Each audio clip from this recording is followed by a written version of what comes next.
Hi everybody, John Morrow. I'm the author of the book entitled, I Never Noticed, My Journey Through Alzheimer's with Mom, and also, of course, my keynote speech that you have heard, which is entitled, I Never Noticed. And of course, that's the story that I share with people for the most part. But there is another aspect that I want to share with you today. This is a different area, but it's something that I'm very passionate about. I really believe that all of us need to begin to work to be better in all that we do. I recently heard a message, and it was interesting because it was taken from a passage of Scripture in the book of Proverbs. And it's one that all of us have heard before. And by the way, I just wanted to let you know this is not a sermon.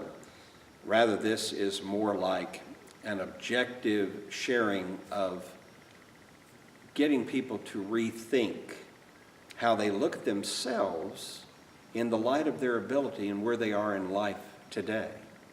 And I'll explain that a little bit more in a moment. But the passage of Scripture that was shared by this minister was,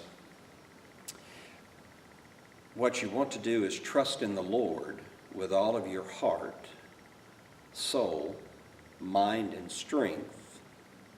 Lean not on your own understanding or your own knowledge or your own abilities. In everything that you do, acknowledge that it is God who is present with you, and He's making all things happen. And in doing that, you will find that your path will be directed. You may bump from time to time off course, but in the end, you will go to the place that you need to be and where you were destined to be.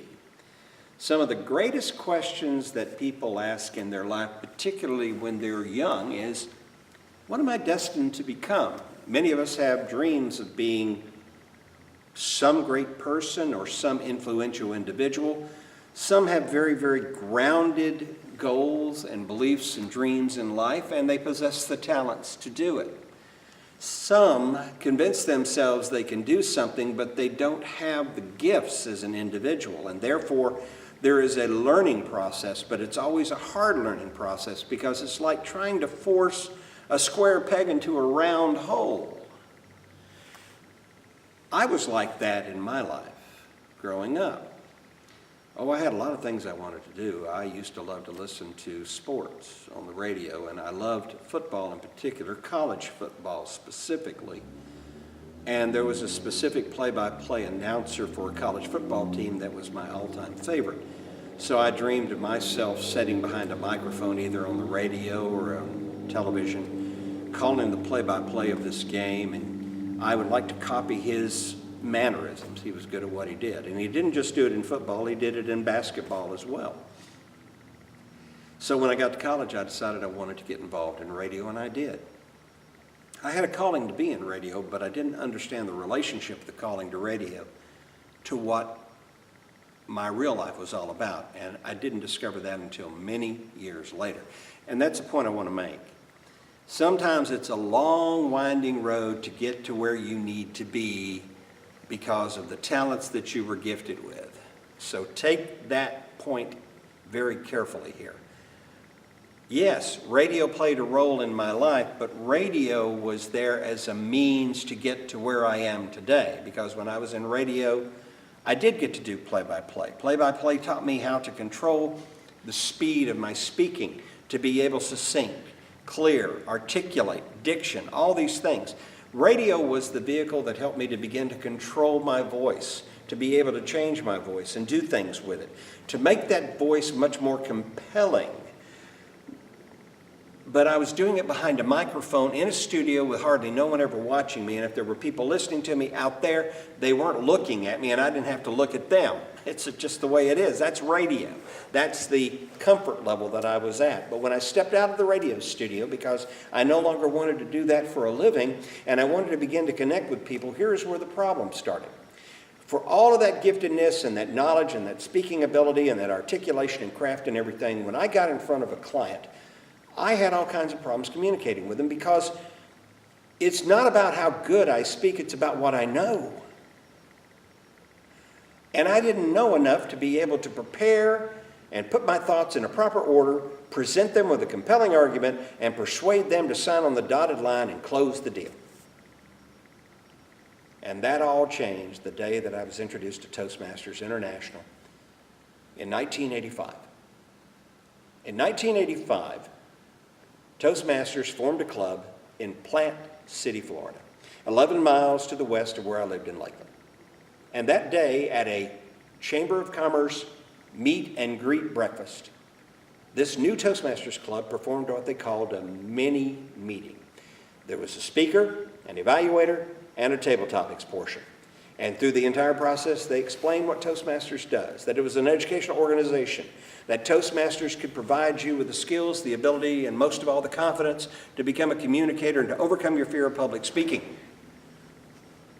I wanted to be a part of that group because I saw that as the reason why I was missing the point in my work. Even then, I did not realize what my true talents were. At that time in my life, there was only one talent that I was using, and I know I was using it, and I'm still using it today. For those of you that don't know me, I'm a vocalist. No, I'm not the greatest vocalist on the planet. I'll never record an album. That's not my goal. My vocal abilities were primarily focused within the church, and I was involved in the music of church, and I still am to this day. But the important gift that would have an effect upon me from a professional aspect as well as from an aspect of community and people and relationships socially and in all other atmospheres of my life was my voice. My voice. You have a voice. My friend Mark Guy tells you, you've got a voice. You need to use it. You need to speak up. You need to be brave. Toastmasters taught me how to speak up, how to be brave. But over the course of the years, as I began to be involved in Toastmasters and I developed the relationships with people who were successful, I saw the individuals who were world champions of public speaking and others who competed and were equally as good. On any given day, any one of a myriad of hundreds of thousands of speakers around the world associated with Toastmasters could easily be a world champion of public speaking. That's just how it is. You can only have one a year. But the lessons that I learned from them, and I continue to learn from them, taught me something. My true talent is speaking truth to change lives and to bring hope where hope is hard to find and hard to see.